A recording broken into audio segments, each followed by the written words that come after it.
రాబోయే బడ్జెట్‌పై పెన్షనర్లు భారీ అంచనాలే పెట్టుకున్నారు. బడ్జెట్ సమీపిస్తుండటంతో మరోసారి employees pension scheme EPS 1995 minimum pension issue మళ్లీ తెరపైకి వచ్చింది. చాలా సంవత్సరాలుగా ఈపీఎస్ కింద మినిమమ్ మంత్లీ పెన్షన్ రూ. 1000 వద్దే నిలిచిపోయింది. ఈ మొత్తం ఇకపై కనీస అవసరాలకు కూడా సరిపోదని పెన్షనర్లు పదే పదే ఆందోళన వ్యక్తం చేస్తున్నారు.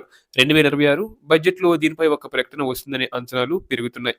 ప్రభుత్వం వినియోగ ఆధారిత బడ్జెట్‌ను లక్ష్యంగా పెట్టుకోవడంతో ఆర్థిక మంత్రి నిర్మలా సీతారామన్ సామాన్యుల చేతుల్లో ఎక్కువ డబ్బును ఉంచే సంస్కరణలను ప్రకటించవచ్చని భావిస్తున్నారు. ఇక మినిమం ఈపీఎస్ పెన్షన్ పెంచాలని ఉద్యోగుల సంఘాలు, పెన్షనర్లు, నిపుణుల నుంచి బలమైన ఒత్తిడి ఉంది. గతంలో డిమాండ్ల మేరకు 2500 నుంచి 3000 ఇవ్వాలని కూడా ఉన్నాయి. కొన్ని యూనియన్లు నెలకు 7500 కూడా అడిగాయి. అయితే ప్రభుత్వం పెన్షన్ భారీగానే పెంచవచ్చని ఇటీవలి నివేదికలు సూచిస్తున్నాయి. మినిమం పెన్షన్‌ను నెలకు 5000 లేదా 10,000కు తీసుకెళ్లవచ్చని పేర్కొంటున్నాయి.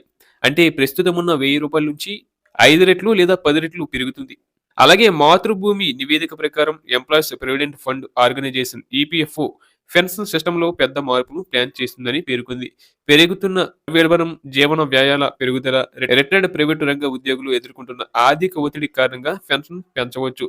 ఇది అమలైతే దేశవ్యాప్తంగా లక్షలాది మంది పెన్షనర్లకు లబ్ధి చేకూరనుంది. అలాగే ఈపీఎఫ్ఓ సభ్యుల పెన్షన్ పెంపును ప్రభుత్వం తీవ్రంగా పరిశీలిస్తుందని ఆసియా నెట్ న్యూస్ మరో నివేదికలో పేర్కొంది. ఈ సంవత్సరం కేంద్ర బడ్జెట్ సమయంలో లేదా తర్వాత ఈపీఎస్ పెన్షన్‌పై తుది నిర్ణయం తీసుకోవచ్చు.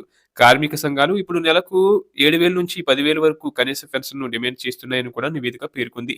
గత 11 సంవత్సరాలుగా ద్రవ్యోల్బణం బాగా పెరిగిందని, కనీస పెన్షన్ మారలేదని వారు వాదిస్తున్నారు. అలాగే employees pension scheme 1995 EPF MP చట్టం 1952లోని సెక్షన్ 6 కింద తీసుకొచ్చారు.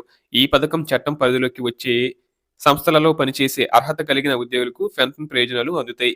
ఈపీఎస్ మంత్లీ పెన్షన్లను సూపర్ యాన్యుయేషన్, ముందస్తు పదవి విరమణ, శ్వాసత వైకల్యం వంటి సందర్భాల్లో అందిస్తుంది. అలానే సభ్యుడు మరణిస్తే ఆధారపడిన వారికి ఫ్యామిలీ పెన్షన్ లభిస్తుంది. ఈ స్కీమ్ కి పనిచేసే కంపెనీ ఉద్యోగి వేతనంలో 8.33% కంట్రిబ్యూట్ చేస్తుంది. కేంద్ర ప్రభుత్వం వేతనంలో 1.16% పెన్షన్ ఫండ్ కి జమ చేస్తుంది. కనీసం 10 సంవత్సరాలు సర్వీస్ పూర్తి చేసిన ఉద్యోగులు మంత్లీ పెన్షన్ పొందేందుకు అర్హులు. తక్కువ సర్వీస్ ఉన్నవారు బెనిఫిట్స్ విత్‌డ్రా చేసుకోవచ్చు లేదా స్కీమ్ సర్టిఫికేట్‌ను ఎంచుకోవచ్చు. పెన్షన్ పెంపు గురించి ఇంకా అఫీషియల్ కన్ఫర్మేషన్ రాలేదు. పెరుగుతున్న అంచనాలు, పెరుగుతున్న ప్రజల ఒత్తిడి రాబోయే కేంద్ర బడ్జెట్ ఈపీఎస్ పెన్షనర్లలో ఆశను పుట్టించాయి.